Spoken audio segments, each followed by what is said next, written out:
පැය 24කට 8 වතාවකට වඩා මුත්‍රා යනවා නම් එතන ප්‍රශ්නයක් තියෙනවා. රැයට නැගිටලා මුත්‍රා යන්න වෙනවා.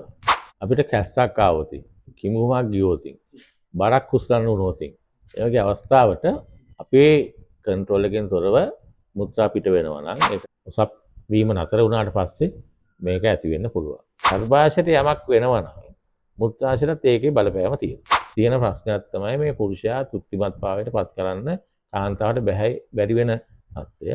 ඒක පවා මේ කීගල් එක්සර්සයිසස් වලින් නැති කරගන්න පුළුවන්. සමහර රස්සාවෙන් අයින් වෙනවා මේ ප්‍රශ්න තියෙන නිසා. මේ වගේ අයට සම්පූර්ණයෙන්ම මුත්‍රාශය ප්‍රශ්නයක් නැහැ.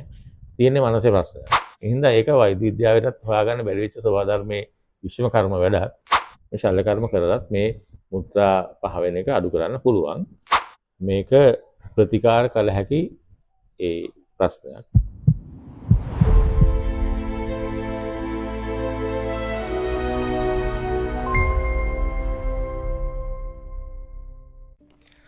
ආයිබෝවන් ඩොක් ඔන්ලයින් වැඩසටහනත් එක්ක එකතුලා ඉන්නවලා හැමෝම ඉතාමත් ආදරයෙන් පිළිගන්නවා.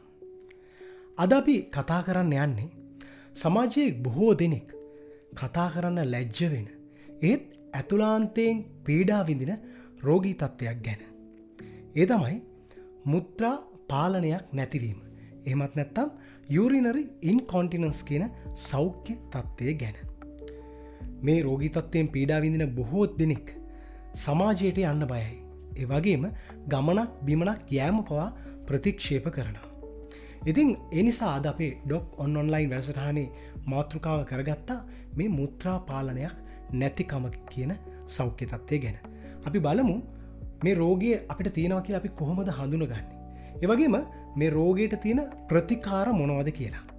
ඉතින් මේ ගැන අපිව නිවැරදි දැනුමෙන් පෝෂණය කරන්න. අදත් අපිත් එක්ක ඔන්ලයින් සම්බන්ධ වෙලා ඉන්නවා රිජ්‍යාරයා ළමාරෝහලේ. ඒ වගේම ශ්‍රී ජාර්ධනපුර මහාරෝහලේ ජාතික වකුගඩු රෝහලේ හිටපු අධ්‍යක්ෂ ප්‍රවීණ විශේෂඥ වෛද්‍ය රත්නසිරි ඒ හේවගේ මහතා. අයිබෝන් ඩොක්ටර්. අයිබෝන්. ඔබතුමා වදත් අපේ ඩොක් ඔන්ලයින් වැඩසටහනට ඉතාමත් ආදරයෙන් පිළිගන්නවා.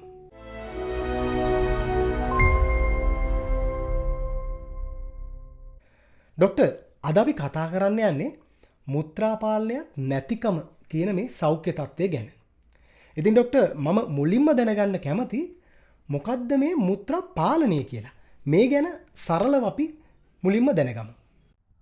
නිරෝගී පුද්ගලයෙක්ගේ මුත්‍රා පාලනය කියලා කියන්නේ මුත්‍රා හැදෙන එක හැම නිමේෂයකදීම මුත්‍රා හැදෙනවා. අලුත් උපන් දරුවගේ ඉඳගෙන අපේ මරණාසන්න ඉන්න පුද්ගලයා දක්වා මුත්‍රා හැදෙනවා සාමාන්‍ය නිරෝගී පුද්ගලයෙක්ගේ. එතකොට හෘද වස්තු ක්‍රියාත්මක වෙනකොට වකුගඩුව හරහා ශරීරයේ තියෙන දේ ගමන් කරනවා. ඒකින්ද මුත්‍රා පෙරීමක් නිතරම සිද්ධ වෙලා මුත්‍රාශයට මුත්‍රා එනවා. මේ මුත්‍රා එනකොට දැන් අවුරුදු ඉපදිච්ච දරුවෙක්ගේ මුත්‍රා එනවත් එක්කම එයා පිට කරනවා. මුත්‍රා පිරෙනකොට පිට කරනවා. ඒකින් තමයි අලුත් උපන් දරුවෝ නිතර මුත්‍රා කරන්නේ. නමුත් දරුවා වැඩි වෙන්නටපත් වෙනවත් එක්කම අපේ තියෙන ඉච්ඡානුග පද්ධතියයි, ඒ කියන්නේ අපි හිතලා කරන දේවල් කරන ස්නායු පද්ධතියයි, හිතන්නේ නැතුව කරන ස්නායු පද්ධතියයි දෙකම ක්‍රියාත්මක වෙලා අපේ මොලේ මැදිහත් වෙලා පුරුදු කරනවා මුත්‍රාශයට සහාය අදාළ අවයවවලට අපිට අවශ්‍ය වෙලාවට විතරක් මුත්‍රා පිට කරන්න.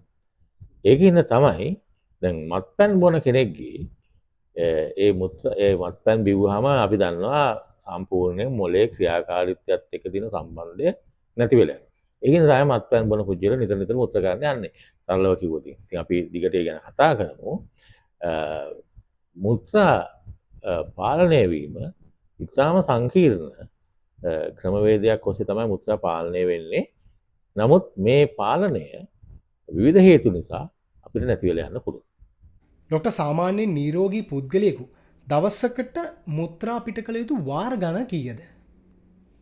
මුත්‍රා දවසකට සාමාන්‍යයෙන් මුත්‍රා කරනවා නම් හොඳයි. ඒ කියන්නේ 8 වතාවකට වඩා මුත්‍රා යනවා නම් ඒක අපි නිතර හිතන්න ඕනේ. කියන්නේ 8 වතාවකට වැඩි මුත්‍රා යන්නේ ඇයි? ඒක අපි හිතලා යනවද නැත්නම් අපිට ඔහේ යන්න වෙනවද? ඒතර අන්න ඒක ප්‍රශ්නකාරී තත්ත්වයක්. එහෙම නැත්නම් රෑට නැගිටලා මුත්‍රා යන්න වෙනවනම් අනිත් එක Tamanට කරන වැඩේ නවත්තන්න වෙනවනම් මුත්‍රා කරන්න යන්න. අන්න එතකොට අපි ඔය කිව්ව නිරෝගී මුත්‍රාශයක් සහ මුත්‍රා මාර්ගයක් නැති කියලා අපිට උපකල්පනය කරන්න පුළුවන්. එහෙම වෙන්නම ඕනේ නැහැ. නමුත් එහෙම උපකල්පනය කරලා වෛද්‍ය උපදේශ අරගෙන තමයි මේක නිවැරදි කරගන්න ඕන. සමහරට මේක අපිට පොඩි සරල වෙනසක් වෙන්න පුළුවන්. නමුත් මේක රෝගික ලක්ෂණයකුත් වෙන්න පුළුවන්. 8 වතාවකට වැඩි මුත්‍රා යන්න වෙනවා නම් ඒක නැවත සිටිය යුතු ප්‍රශ්නයක්. වෛද්‍ය විද්‍යාවට අනුව මේ තත්ත්වයේ විවිධ ප්‍රභේද තියෙනවා කියලා අපිට දැනගන්න ලැබෙනවා. මේ රෝග තත්ත්වයේ තියෙන ප්‍රධාන වර්ග 5 මොනවද කියලා අපේ ප්‍රේක්ෂකයන්ට පැහැදිලි කරලා දෙන්න පුළුවන්ද? මේ ප්‍රධාන පළවෙනි වර්ගය තමයි ස්ට්‍රෙස් ඉන්කොන්ටිනන්ස් කියලා අපි කියන්නේ. ස්ට්‍රෙස් ඉන්කොන්ටිනන්ස් කියලා කියන්නේ මුත්‍රාශය මුත්‍රා පිරලා තියෙන වෙලාවට අපිට කැස්සක් ආවොත්, කිමුමක් ගියොත්, බරක් කුස්ලන්න වුණොත්, ඒ වගේ අවස්ථාවට අපේ කන්ට්‍රෝල් එකෙන් තොරව මුත්‍රා පිට වෙනවා නම් ඒකට අපි කියන ස්ට්‍රෙස් ඉන්කොන්ටිනන්ස් කියලා. එතකොට ඒක පළවෙනි අවස්ථාව. දෙවෙනි එක තමයි අර්ජ් ඉන්කොන්ටිනන්ස් කියලා කියන්නේ. ඒ කියන්නේ අපිට පාලනයකින් තොරව අපිට එනවා මුත්‍රා කරන්න ඕනයි කියලා අදහස. ආවට පස්සේ අපිට ඉන්න බෑ. ශරීරයේම මුත්‍රා පිට කරන්න යන්න ඕනේ. යන්න ඉස්සෙල්ලා යනවා. ඒකට තමයි අර්ජ් ඉන්කොන්ටිනන්ස් කියලා කියන්නේ. මේවට එන හේතු පස්සේ කතා කරමු. ඊට පස්සේ මේ පිරිමි අයට හැදෙන තව ප්‍රශ්නයක් තියෙනවා ඕවර්ෆ්ලෝ ඉන්කොන්ටිනන්ස් කියලා.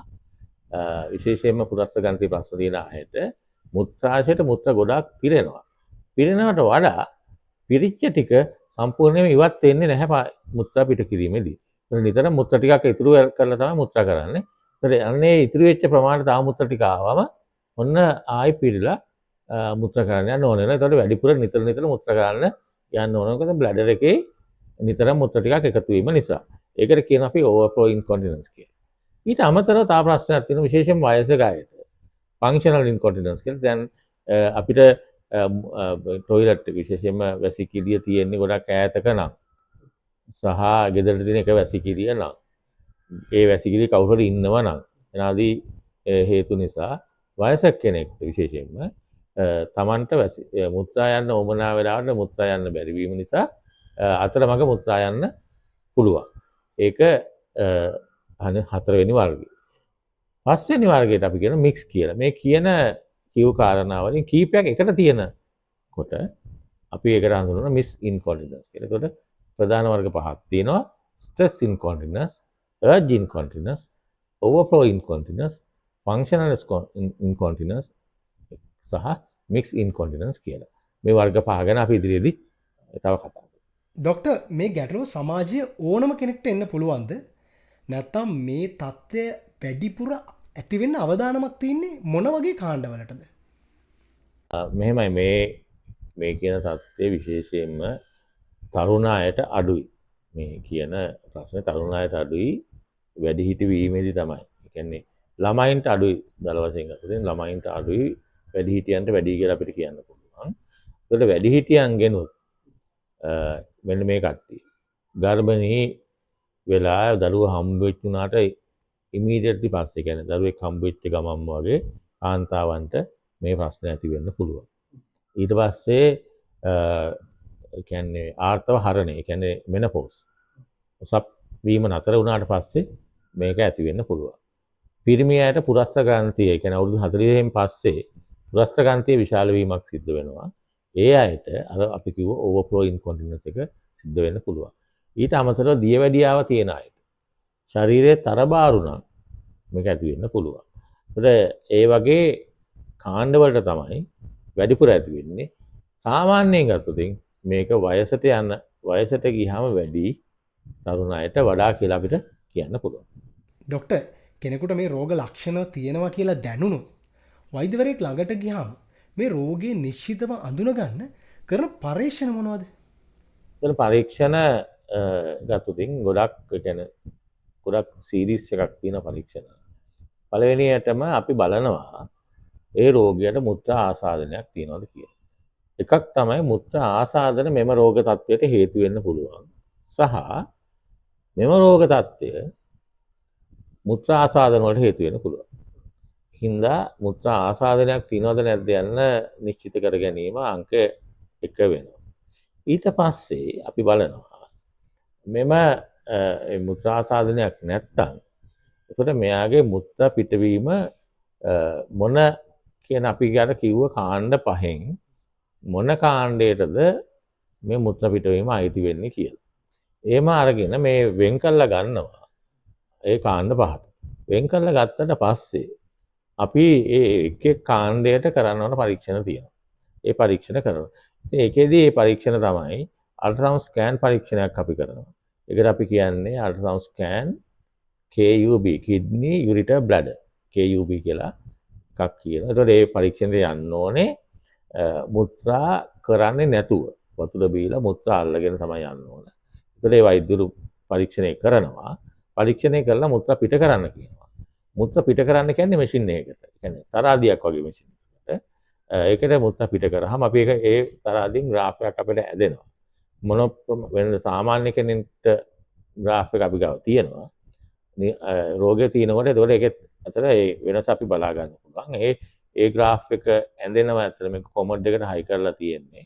කොමඩ් එකට මුත්‍රා කරාම අපිට ඒක හොයලා බලා ගන්න පුළුවන්. ඊට පස්සේ ආයෙත් වෛද්‍යවරයා කියනවා මුත්‍රා කරලා ඉවරලා ආයෙ එන්න කියලා ස්කෑන් කාමරයට.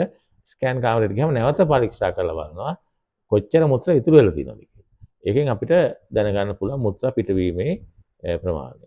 ඊට අමතරව ෆ්ලෝමෙට්‍රි කියලා යූරි ෆ්ලෝමෙට්‍රි කියලා ක්‍රමවේදයක් තියෙනවා. ඒකෙන් ඒක බලන්නේ අවශ්‍ය නම් විතරයි. එහෙම වුණොත් අපි ඒක විශේෂඥ වෛද්‍යවරයෙකුට යවලා යූරි ෆ්ලෝමෙට්‍රි එකක් කරලා බලනවා කොහොමද මේ ෆ්ලෝ එක හරියටම ස්ටඩි කරන්නේ කියලා. ඒ වගේ පරීක්ෂණ තියෙනවා. ඒ පරීක්ෂණ කරලා බලනවා සහ විශේෂයෙන්ම ශරීරයේ බර ඊට පස්සේ මීට ඉස්සෙල්ලා හැදිලා තියෙන රෝග මීට ඉස්සෙල්ලා ළමයි හම්බෙලා තියෙන ඒ ඇතිවීමේදී ඇතිවෙච්ච තත්ත්වයන් පෝසෙප්ස් දැම්මද මොනවද කරේ මොන වගේ තත්ත්වයන්ද ඊට පස්සේ ගර්භාෂය පහත් වෙලා තියෙනද යනාදී රෝග තත්ත්ව ගොඩාක් රෝගියත් එක්ක කතා කිරීමෙන් අපිට හොයාගන්න පුළුවන්. ඒතර විශේෂයෙන්ම මේ ගර්භාෂය පහත් වෙන අයගේ ගර්භාෂය පහත් වීමට පෙර ගර්භාෂය සාමාන්‍යයෙන් තියෙන්නේ නැවිලා. බඩේ අපිට මේ පැත්තට නැවිලා තමයි තියෙන්නේ බඩ ඉස්සරහට. නමුත් ගර්භාෂය පහත් වීමට පෙර ගර්භාෂය කෙලින් වෙනවා. ඒතර ඒ කෙලින් වෙලාද තියෙන්නේ කියන එක අපි හොයාගන්න ඕනේ. ඊට අමතරව මේ ගර්භාෂයත් එක්ක මේ මුත්‍රාශය කියන එක ඇරිලා තියෙන ගැහණු අය. හින්දා ගර්භාෂයට යමක් වෙනවා නම් මුත්‍රාශයටත් ඒකේ බලපෑම තියෙනවා. අන්නේ ඒකත් බලා ගන්න වෙනවා. ඒතර මේකට ඇත්තටම පරීක්ෂා කිරීමකින් තොරව මේ දේවල් කරන්න බෑ බලා ගන්න බෑ. හින්දා වෛද්‍යවරයෙක් ගාවට ගිහිල්ලා වෙලාව අරගෙන කතා බහ කරලා තමයි මේ පරීක්ෂණ ටික කරන්න වෙන්නේ. නැත්නම් ඒක ක්ෂණික පරීක්ෂණයකින් මේක ගැන තොරතුරක් අපිට හරියටම දැනගන්න බෑ. ඩොක්ටර් දැන් අපි කතා කරමු වැදගත්ම දේ. මේ සඳහා දැනට තියෙන සාමාන්‍ය ප්‍රතිකාර ක්‍රම මොනවද? ඒ වගේම මේ තත්ත්වය පාලනය කරන්න භාවිතා කරන ඖෂධ වර්ග මොනවද? ඇත්තටම මේ කියන්නේ මේක රෝගෙන් රෝගයට වෙනස් වෙන මේ ස්ට්‍රෙස් ඉන්කොන්ටිනන්ස් එකද නැත්නම් අර්ජ් ඉන්කොන්ටිනන්ස් එකද කියන එක මත එක එක රෝගී තත්ත්වය මත වෙනස් වෙනවා. සාමාන්‍ය සරලව ගත්තොත් ප්‍රතිකාර ක්‍රමවලදී තියෙන එකක් තමයි මුත්‍රා ආසාදන වලට ප්‍රතිකාර කිරීම. දෙක තමයි අපි කියනවා මේ ව්‍යායාම තියෙනවා. ඒ ව්‍යායාම මුත්‍රා කිරීම පාලනය කිරීම සඳහා කරන ව්‍යායාම. මේ ව්‍යායාම වලට පුරුදු කිරීම බ්ලැඩර් ට්‍රේනින් කියලා අපි කියනවා බ්ලැඩර් ට්‍රේන් කරන්න ඕනේ. ඒ වගේ බ්ලැඩර් ඩයරි එකක් පාවිච්චි කරනවා. අපි කියන්නේ සමහරුන්ට අපි දෙනවා ඩයරි එකක්. ඒතර එයාට ඩයරි එකක් පාවිච්චි කරලා එයා කියනවා කොයි වෙලාවෙ ඒක තමයි අපිට රෝගය හරියටම පාලනය කරන්න. එයාටත් ඇත්තටම පාලනය කරගන්න පුළුවන් වෙනවා. එයා ඩයරි එකක් මේන්ටේන් කරා. මුත්‍රා කිරීම සම්බන්ධයෙන්. ඊට පස්සේ අපි බ්ලැඩර් ට්‍රේන් කරලා ඊට පස්සේ අනිත් එක තමයි මේ පෙල්වික් ෆ්ලෝ එක්සර්සයිසස් කියන කීගල් එක්සර්සයිසස් කියන ඒවා. මේක ඇත්තටම අපි කරන්නේ මුත්‍රා කරනකොට මුත්‍රා නවත්ත කරන්න පුළුවන්කම ඇති කරලා දෙන එක. ඇත්තටම මේකේ වැදගත්කම තියෙන මේ කීගල් එක්සර්සයිසස් වල හුඟක් වෙලාවට මේ ලිංගිකව එක්ක අහුවෙන අයට තියෙන ප්‍රශ්නයක් තමයි මේ පුරුෂයා තෘප්තිමත් භාවයට පත් කරන්න කාන්තාවට බැරි වෙන තත්ත්වය. ඒක පවා මේ කීගල් එක්සර්සයිසස් වලින් නැති කරගන්න පුළුවන්. සම්පූර්ණ පවුල් වල තියෙන ප්‍රශ්න එළියට කතා කරන්නේ නැති ප්‍රශ්න මේ මුත්‍රා යනවා පුරුෂයාට අවශ්‍ය තෘප්තිය ලැබෙන්නේ නැහැ කියන වගේ ප්‍රශ්න කීගල් එක්සර්සයිසස් වලින් වෙනස් කරගන්න පුළුවන්. හැබැයි ඒකට හොඳ කැපවීමෙන් ඒක කරන්න ඕන. නමුත් එක්සර්සයිසස් කියන්නේ ඇත්තටම ප්‍රධාන ප්‍රතිකාර ක්‍රමයක්. ඊට අමතරව දැන් අපිට ඖෂධ තියෙනවා. එකක් තමයි මේ ඩෙට්රූසා මසල් කියන එක. ඩෙට්රූසා මසල් කියන්නේ මේ බ්ලැඩර් එකේ තියෙන මසල් එකට දෙවිදියකට ඒ කියන්නේ ස්නායු වෙනවා. ඒ කියන්නේ අපේ තියෙන වේගස් නර්ව් කියලා. ඒක ඇසටයිල් කෝලින් වලින් තමයි පාලනය වෙන්නේ. ඒකට ඇන්ටි ඒ කියන්නේ ඇසටයිල් කෝලින්. හරිද? ඒක ඇන්ටි කෝලිනර්ජික් ඩ්‍රග්ස් කියලා જાතියක් තියෙනවා. අපි ඒක පාවිච්චි කරනවා. අනිත් එක තමයි බීටා ඒගොනිස්ට් කියන. ඒ කියන්නේ ඇඩ්‍රිනලින් බීටා 3 ඒගොනිස්ට් කියන එක. අන්න ඒක පාවිච්චි කරලත් අපිට මේක බඩල් එක කන්ට්‍රෝල් එක හදලා දෙන්න පුළුවන්. නමුත් මේක හදලා දෙන එක ඖෂධ වලට යන්නේ අපි අන්තිමේදී මීට ඉස්සෙල්ලා අපි එක්සර්සයිස් කරලා ශරීරේ බර අඩු කරලා ඒ කරන්න තියෙන දේවල් කරලා බැරි වුණාම තමයි බෙහෙත් වලට. මොකද මේ බෙහෙත් මිල අධිකයි. අලුත් නවීන බෙහෙත් මේවා මිල අධිකයි. ඉස්සර තිබුණේ නැහැ. ඒ නිසා බෙහෙත් කියන්නේ අවසානයට පාවිච්චි කරන දෙයක් විදිහට ගන්න පුළුවන්. අන්තිමේදී බැරි වුණොත් අපිට සිද්ධ වෙනවා කැටිටර් එකක් දාන්න.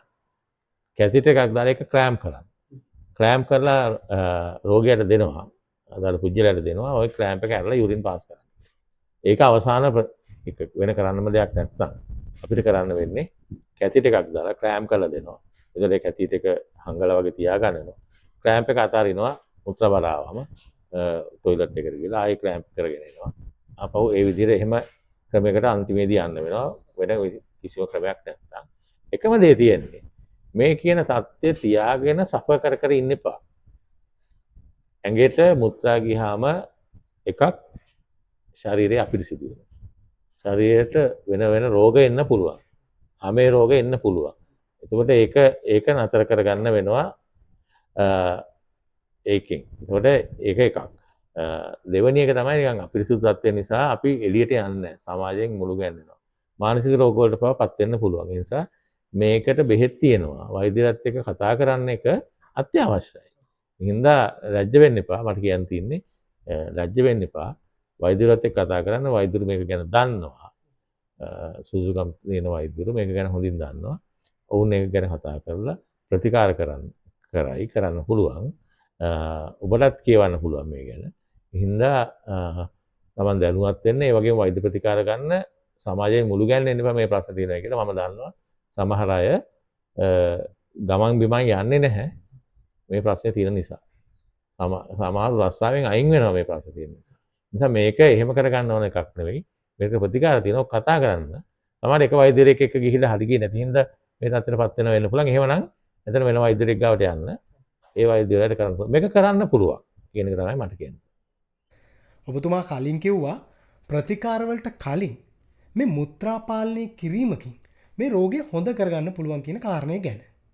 ඒකෙන් ඔබතුමා අදහස් කළේ මොකක්ද කියලා තව ටිකක් පැහැදිලි කරන්න පුළුවන්ද?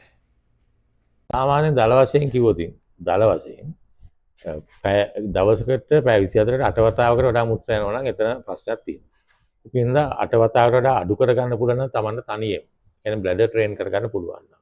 මුත්‍රා බරක් ආවම ඒක පාලනය කරගෙන ඉන්න පුළුවන් නම් අන්න ඒකට තමයි බ්ලඩ් ට්‍රේනින් කියලා කියන්නේ. ඒකෝට ඒක කරන්න පුළුවන් හුඟක් අයට. නමුත් ඒක නොකර ඒගොල්ලෝ නිතරම টয়ලට් යනවා. ඒක එකක්. ඒකෙන් බ්ලඩ් ට්‍රේනින් එක මේ වෙන්න පුළුවන්. අනිත් එක තමයි මේ සමහර අයට තියෙනවා මේ මානසික කියන්නේ සයිකෝසොමැටික් ප්‍රොබ්ලම්ස්. ඒ කියන්නේ ඒ වගේ වෙයිදිත් නිතර අර ඉරිටබල් බවල් සින්ඩ්‍රෝම් වගේ රෝග තියෙන අය නිතර මුත්‍රා කරන්නත් යන්න බලනවා. ඇන්සයිටි තියෙන අය නිතර මුත්‍රා කරන්න යන්න. අන්න මේ වගේ අයට සම්පූර්ණයෙන්ම මුත්‍රාශය ප්‍රශ්නයක් නැහැ. තියෙන්නේ මනසේ ප්‍රශ්නයක්. ඒතර බ්ලැඩර් ට්‍රේනින් එක කරොත් පැයකින් දවසට 8ක ආරකට වඩා අඩුවෙන් මුත්‍රා කරන්න පුරුදු වුණොත් ඒක පාලනය කරගන්න පුළුවන්. මම මේ කියන්නේ මුත්‍රා නොකර ඉන්න නෙවෙයි. මුත්‍රා කරන්න ඕනේ. වතුර බොන්න ඕනේ, මුත්‍රා කරන්න ඕනේ. හැබැයි දවසකට නිතරම වැඩපාඩු කරගෙන මුත්‍රා ටොයිලට් එකට යන්න වෙනවා නම් එතන ප්‍රශ්නයක් තියෙනවා. හැබැයි ඒකෙන් අදහස් වෙන්නේ නැහැ. කොයි වෙලාවකවත් වතුර බීම අඩු කරන්න, ඔය මුත්‍රා නොකර ඉන්න කියන එක නෙමෙයි කියන්නේ. මුත්‍රා කරන්න තියෙන වෙලාවට එන අර්ජ් එක ඒ වෙලාවේ පාලනය කරන්න පුළුවන්ද කියලා බලලා පාලනය කරලා තමන්ට උවමනා වෙලාවට යන්න උත්සාහ කරන්න. ස්වභාව ධර්මයෙන් හැදිලා තියෙන්නේ බ්ලැඩර් එක කියන එක තාම විද්‍යාඥයන්ටත් හොයාගන්න බැරි වෙලා තියෙනවා. මෙච්චර ප්‍රෙෂර් එකක් කොහොමද ඔරොත්තු දෙන්නේ? අනිත් එක බ්ලැඩර් එකේ ප්‍රෙෂර් එක එක්තරා ප්‍රමාණයකට ගියාට පස්සේ ප්‍රෙෂර් එක වැඩි වෙන්නේ නැහැ. අර ඒකීය වර්ගඵලයක් මත බලපාන බලයටනේ ප්‍රෙෂර් එක කියලා කියන්නේ. මේ ප්‍රෙෂර් එක වැඩි නොවේ තියාගන්නේ කොහොමද කියලා මෙච්චර දැන් මුත්‍ර එද්දිත් වෛද්‍යත්‍යාත්මකව තාම හොයාගෙන නැහැ. ඒ හින්දා ඒක වෛද්‍ය විද්‍යාවටත් හොයාගන්න බැරි වෙච්ච ස්වභාව ධර්මයේ විශ්ව කර්ම වැඩක්. ඒකින්ද ඒක කෙරෙනවා නමුත් අපිට පාලනය කළ හැකි මනසට පාලනය කළ හැකි බ්ලැඩර් එකට ප්‍රශ්නයක් වෙන්නේ නැහැ පුපුරලා යනවා වගේ එහෙම එකක් වෙන්නේ නැහැ පාලනය කරා කියලා. ඉතින් මුත්‍රා මොකද බ්ලොක් එකක් තියෙනකොට පුපුරලා යන්න තත්ත්වය ඇති වෙන්න පුළුවන්. නමුත් මේ කියන්නේ අපි පාලනය කරගෙන ඉන්නවා කියන එක. පාලනය කරලා ගියොත් අට සරලව මතක තියාගත්තොත් හොඳයි. දවසට 8 වතාවකට වඩා මුත්‍රා යනවා නම් එතන ප්‍රශ්නයක් තියෙන්න පුළුවන්. ඒ වගේම රැයට නැගිට මුත්‍රා යන්න වෙනවා නම් දිගටම නැගිටිනවා නම් රැයට නින්ද ඩිස්ටර්බ් වෙනවා නම් මුත්‍රා යන්න එතන ප්‍රශ්නයක් තියෙනවා. අනිත් එක තමයි රැයට ඇඳේ මුත්‍රා යනවා සමහර වැඩිහිටිය අයට. ඒකත් ප්‍රශ්නයක්. ඒත් එහෙම තියෙනවා නම් ඇත්තටම ඒකට වෛද්‍ය ප්‍රතිකාර ගත යුතුයි. ඩොක්ටර් ඖෂධ සහ සාමාන්‍ය ප්‍රතිකාර වලින් පමණක් මේ තත්ත්වය පාලනය කරන්න බැරි වුණොත් ඊළඟ පියවර විදිහට ශල්‍ය කර්මයක් මගින් මේකට ස්ථිර විසඳුමක් ලබා දෙන්න පුළුවන්ද? ඔව් ඒක ඇත්තටම හේතුව මත බර හින්දා ඇති වෙලා තියෙන තත්ත්වයක් නම් බර අඩු කරන්නේ නැතුව වෙන මොනවා කරත් වැඩක් නැහැ. එහෙම ප්‍රශ්න තියෙනවා. එහෙම නැතුව සමහර අයගේ අර මම මුලින් පැහැදිලි කළා වගේ ගර්භාෂය පහත් වෙන්න පටන් අරන් තියෙනවා. ඒතර ගර්භාෂය තියෙන්න ඕන ඇන්ටිවර්ටඩ් කියන්නේ ඉස්සරහට නැවිලා. ඕරෙට්‍රෝඩ් තමයි ගර්භාෂය තියෙන්නේ. ගර්භාෂය කෙලින් තියෙන්නේ නැහැ. ඒ කියන්නේ යෝනි මාර්ගයේ දිගේට එල්ල වෙලා ගර්භාෂය තියෙන්නේ නැහැ. ගර්භාෂය තියෙන එක රෙට්‍රෝඩඩ් ඇන්ටිවර්ටඩ්. ඇන්ටිවර්ටඩ් තමයි වැඩිපුර අයගේ තියෙන්නේ. එතකොට එන්නේ ගර්භාෂය හැරිලා නැත්තම් අපි කොල්ප සස්පෙන්ෂන් කියලා සර්ජරි එකක් තියෙනවා. ගර්භාෂය පොඩක් ඇදලා බඳිනවා බිත්තියට. ඒක පරීක්ෂණ කියන්නේ ශල්‍ය කර්මයක් නමුත් සරල කර්මයක්. ඊට අමතරව තව තියෙනවා ශල්‍ය කර්මයක්. ඒකට අපි කියනවා මාෂල් මාස්ටර් ක්‍රූස් රිපෙයාර් කියලා. ඒ ශල්‍ය කර්මයෙන් කරන්නේ මුත්‍රා මාර්ගය එක්තරා බැම්මක් දාලා එක අපේ මහන නූල් වර්ගයක් තියෙනවා. ඒකෙන් මුත්‍රා මාර්ගය එක්තරා තැනකට තියලා වහන එකක්. මේක සාමාන්‍යයෙන් කරන්න ඕන විශේෂඥ පළපුරුදු විශේෂඥ වෛද්‍යවරයෙක්. මාෂල් මාස්ටර් ක්‍රූස් රිපෙයාර් ඒ වගේ රිපෙයාර්ස් කරන්න ඕනේ. ඒ කියන්නේ අපි සරලව ගත්තොත් නිකන් පොඩි වෛද්‍යවරු නෙමෙයි. විශේෂඥ පළපුරුදු විශේෂඥ වෛද්‍යවරු. ඔවුන් මොකද මේකේ තියෙන මේක මේ ශල්‍ය කර්ම ෆේල් වෙනවා. සාමාන්‍යයෙන්. අපි සමහර ශල්‍ය කර්ම තියෙන දෙපාරකට වඩා කරන්න හොඳ නැහැ. ඒතොර ඒකින්ද ඔය මාෂල් මාස්ටර් ක්‍රූස් රිපෙයාර් වගේ ඒවා කරන්නේ පළපුරුදු නාරි වේද ප්‍රසව හා නාරි වේද වෛද්‍යවරු. ඔවුන් ඒක කරනවා ශල්‍ය වෛද්‍යරුත් කරනවා. ඒ වෛද්‍යවරයෙක් හම්බෙලා තමයි ඒක කරන්න ඕනේ. ඒක සරලව කරන්න ගියොත් තව තීච්ච ප්‍රශ්නේ වැඩි වෙනවා. ඒ නිසා ඒ පළපුරුදු වෛද්‍යවරයෙක් හම්බ වෙන තේ කරන්න බෑ. නමුත් මම මේ කියන්න තියෙන්නේ ප්‍රේක්ෂකයන් දැනගන්න මේකට ශල්‍ය කර්ම තියෙනවා. විශේෂයෙන්ම කාන්තාවන්ට මේ ශල්‍ය කර්ම කරලත් මේ මුත්‍රා පහ වෙන එක අඩු කරන්න පුළුවන්. ඊට අමතරව අපි අර ඉස්සෙල්ලා කිව්වා වගේ මේ අනිත් කොල්ප සස්පෙන්ෂන් කියන ඒ වගේ සරල ක්‍රමත් පාවිච්චි කරන්න පුළුවන්. ඒ අමතරව සංකීර්ණ ශල්‍ය කර්මත් මේකට තියෙන බව ප්‍රේක්ෂකයන්ට කියන්න කැමතියි.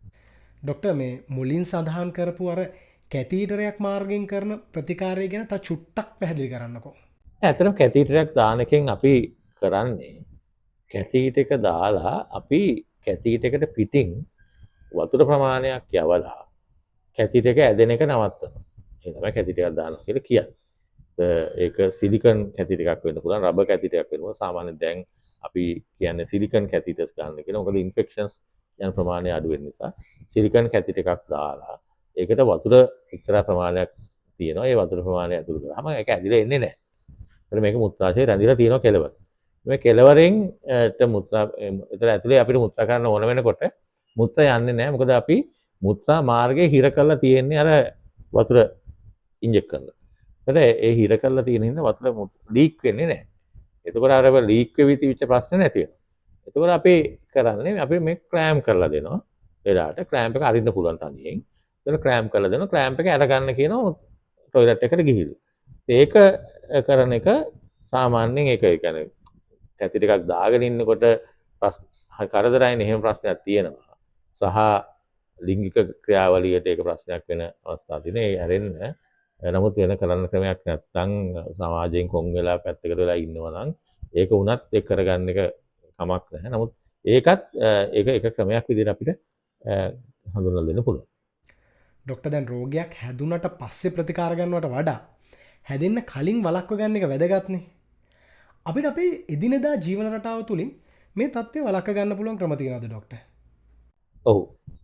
පළවෙනි එක තමයි තමන් මුත්‍රා කිරීම ගැන සංවේදී වෙන එක. එතකොට අපි අර කිව්වා වගේ 8 වතාවකට වඩා මුත්‍ර කරනවා ඒ සංවේදී වෙලා ඒක පාලනය තමන්ටම කරගන්න නම් පාලනය කරගන්න එක තමයි අංක 1. අංක 2 තමයි දියවැඩියාව තියෙනවා නම් ඒකට ප්‍රතිකාර ගැනීම හෝ ආහාර පාලනය කිරීම. දියවැඩියාව. දියවැඩියාව කියන්නේත් මේකට හේතු වෙන ප්‍රධාන එකක්. තරබාරුකම තව ප්‍රධාන ප්‍රශ්න.